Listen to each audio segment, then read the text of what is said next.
Japan's amusement and theme park industry is thriving. Many young people now prefer spending on experiences over possessions. However, it's Tokyo that's leading this market. Of course, there's Disney and Universal Studios Japan. There are other amusement parks that have turned a profit and recorded good results, but small local amusement parks are facing big losses due to their limited ability to attract visitors and aging facilities. So the gap between winners and losers is widening. This time we'll discuss the amusement park that was rebuilt for 23 billion yen. The European-style streets are a distinctive feature, but there are hardly any people here. Every attraction has a 0-minute wait time. It's just completely empty. There are many rural amusement parks, but I discovered this one has a particularly dramatic history. This time, I'll introduce the population of Wakayama City in Wakayama Prefecture and Porto Europa, which is located in Wakayama Marina City.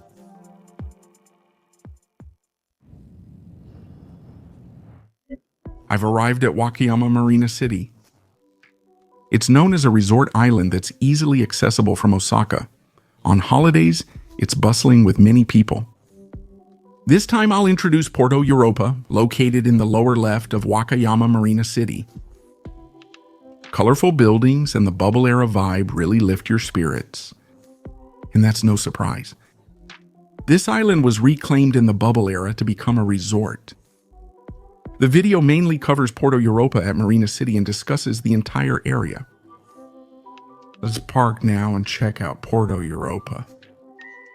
This atmospheric exterior is Porto Europa.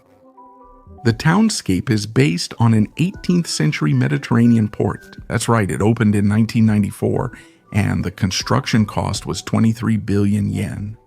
Among the developments in Wakayama Prefecture, it's quite a large one.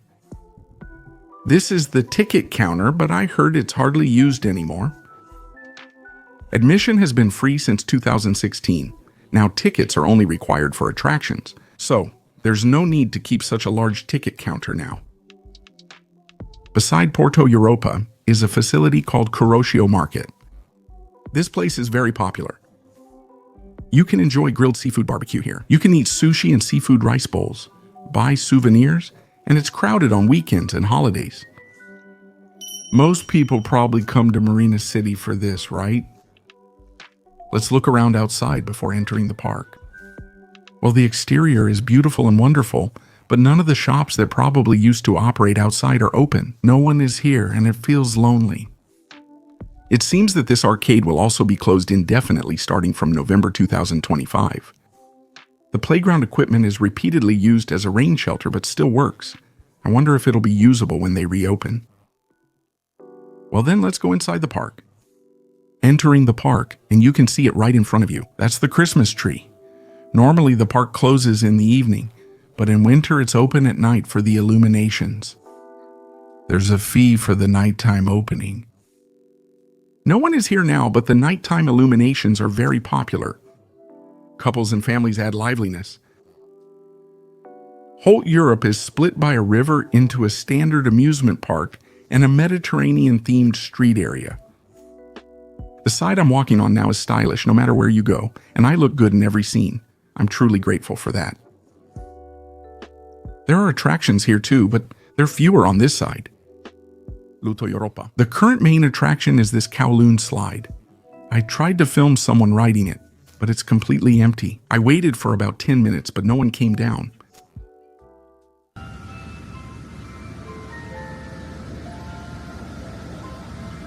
This is some free background music that sounds like it would be playing at a massage parlor or something. I can't deny that it kind of ruins the atmosphere, but the stylishness of the cityscape definitely outweighs it. As I go further in, I see what must have once been used tickets. The ticket booth and entrance are probably the most inconspicuous entrances. You can go back and forth from the second floor of Kuroshio Market, which is surprisingly convenient. This is the Adventure Hall, a hall that can accommodate up to 800 people. The occupancy rate seems low based on what I found. Frequency Modulation 802, a radio station in Osaka, often holds live events in Marina City, but it seems they usually set up a special venue in the back of Kuroshio Market. Just in case of rain, the adventure hall is used, so it's a backup. However you see it, Adventure Hall is better than a special venue. I think using it would be cheaper, but is there some reason for that? Maybe it's due to the low usage rate. After this, I enjoyed the cityscape and walked around for about 30 more minutes. Many places have camera stands and are promoted as photogenic spots. Now let's cross the river and head to the regular amusement park area. By the way, this time I asked my not in education, employment, or training younger brother to come along, and he's also filming me from behind while I'm shooting. We've arrived. It just feels like a typical local amusement park. This slightly rundown atmosphere is nice too. I love it. I guess they probably only open on weekends, but none of the shops were open. I enjoy amusement park food, so it's a shame I missed out. The attractions are mainly for kids, and the whole park is pretty small, so no matter what you do, it's impossible to enjoy it for a whole day. It's best to visit with Kuroshio Market. It's surprising how much the atmosphere changes just by a river separating us. Since the difference is so large, people from Wakayama often joke they ran out of money during construction, which is partly true. They invested 23 billion yen into this narrow space. Recreating the Mediterranean townscape across the whole park would have been extremely expensive, so they avoided it. On weekends, many people visit Kuroshio Market, and some of them come to Porto Europa as well. Most attractions still have no wait time. In reality, the population doesn't increase much. With grilled seafood as Kuroshio Market barbecue's main draw, it attracts more young people than families. The attractions at Porto Europa are basically for children, and I think one of the reasons is that there's a mismatch.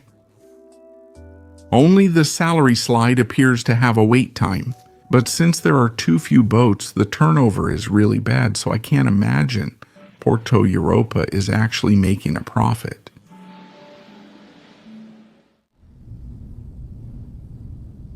Wakayama Marina City was developed as an artificial island for the 1994 World Resort Expo, a local exposition. The 2025 Osaka Expo will also be held on Yumeshima, which is another artificial island, but that one already existed. They used part of the artificial island by reclaiming land and other methods. They built the artificial island specifically for the exposition. Wakayama Marina City is a different story. Wakayama Prefecture and Fudo, part of the Matsushita Electric Group, now Panasonic Group, carried out the development. Matsushita Kosan, the industrial division and local firms formed Wakayama Marina City Corporation, a third sector company. It was decided from the start that after the World Resort Expo, it would become a resort tower. Now, the highlight of the World Resort Expo was Porto Europa. Its highly realistic streetscape became a major topic of conversation. Including Porto Europa, the World Resort Expo was run by a third sector company, and as often happens, the bubble burst. It went ahead with the original plan, and the local residents were saying it was bound to fail. It was a huge success, drawing 2.9 million visitors in 3 months, nearly double the 1.5 million target. A total of 294,000 visitors came. This success was due to Porto Europa's well-developed amusement park townscape. Music Corporation of America, an American company in the movie and entertainment industry, handled the planning and design. Even if you hear the company name, many people might not know it. But from 1990 to 1995, it was a subsidiary of Matsushita Electric. Back then, it was cutting edge. They used virtual reality so you could travel down an artificial river, experiencing storms and lightning. Things like water slides were amazing back then. Everything was advanced. All the attractions were cutting edge. Among them, the biggest attraction was the stuntmen who appeared in Universal movies with MCA performing a play with 18 people. This company separated from Matsushita Electric and was later renamed Universal Studio Inc. Some of you may have guessed from the name, But Universal Studio Inc. would go on to open the USJ theme park in 2001. Encouraged by Porto Europa's success, they invested heavily and opened USJ, which also has an impressive worldview. Porto Europa was actually planned and designed as a test. After the World Resort Expo, the area stayed lively briefly, but the good times ended. The economic downturn and Expo's end halted development plans for Wakayama Marina City. If resorts and theme parks stop generating buzz, people will eventually forget them. Here too, they couldn't invest as much money as they wanted, and people gradually forgot about it. Porto Europa also became deserted. A large part of their early success was due to MCA. Some say it was overwhelming for Wakayama Prefecture and Mr. Ko Matsushita. There are resort condos, hotels, and wedding venues, but about a quarter of the island remains a parking lot, so the land isn't being used effectively. We don't need this many parking lots. Wakayama Marina City, already struggling, suffered further in 2005 when Mr. Ko Matsushita went bankrupt. This incident also led Mr. Ko Matsushita to leave Wakayama Marina City. The third sector, Wakayama Marina City Corporation, still operates the facility today. So far, the only major project at Porto Europa was in 2007. It's been almost 20 years now. Since 2016, admission has been free. In fact, this was a measure to close the gap in the number of visitors, which was 3 times higher at Kuroshio Market. So, now you can enjoy this townscape for free? That's nice. Making it free is a good idea. It was once so powerful that it outperformed Aeon in Wakayama Prefecture. Showing your Super Okuma membership card waived the admission fee. There were also other confusing policies like this. Making it free increased visitors. But since few spent on attractions, I think sales dropped a lot. So far, I've discussed Porto Europe's challenges as an amusement park. Given the recent situation, it seems they've stopped trying to make money as an amusement park.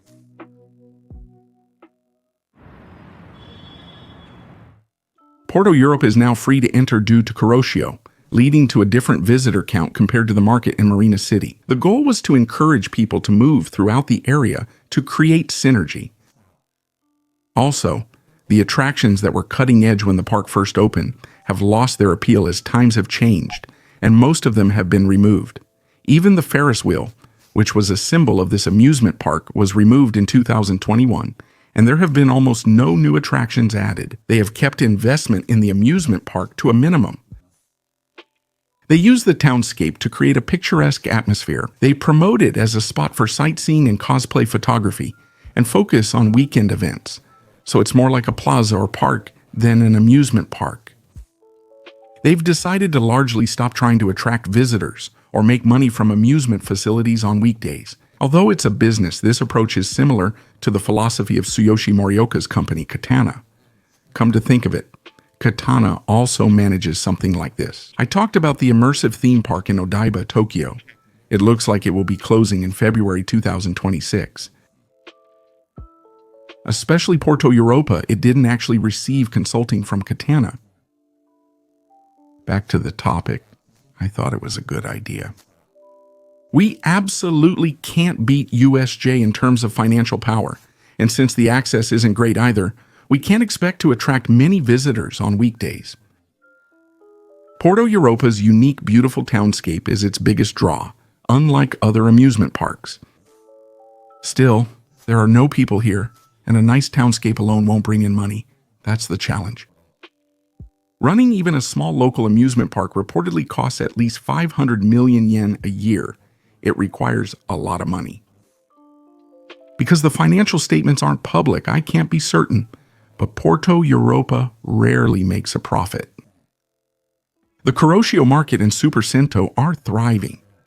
From that alone, I can't tell if Porto Europa can recover its losses, but the local government is involved. Since it's operated by a third sector company, there's no problem. All the facilities are run by Wakayama Marina City Kodeki Leti, so as long as they're profitable in the end, That's a strength in their management. However, the amusement park's future remains uncertain. There's no doubt that it's still the symbol of Wakayama Marina City. However, it's being outshined by the appeal of other facilities. Investment in attractions has been kept to an absolute minimum, so major renovations will be necessary. Personally, I think it's possible that they'll keep removing more and more rides in the future. The Ferris wheel was removed because of age, though with good maintenance, they often last over 40 years. One of the reasons was probably the high maintenance costs. I'm not sure what will happen to the amusement park, but if you haven't visited Wakayama Marina City, you should check it out. Enjoy grilled seafood at Kuroshio Market, have fun at Porto Europa, and relax in a super cento with an ocean view before heading home.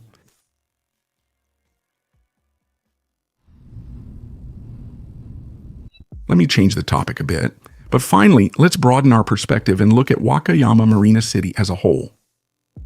Porto Europa, Kuroshio Market, the Super Cento, plus resort condos and hotels. The area is at most less than 3/4 of the island, and the remaining quarter is temporarily being used as a low-usage parking lot.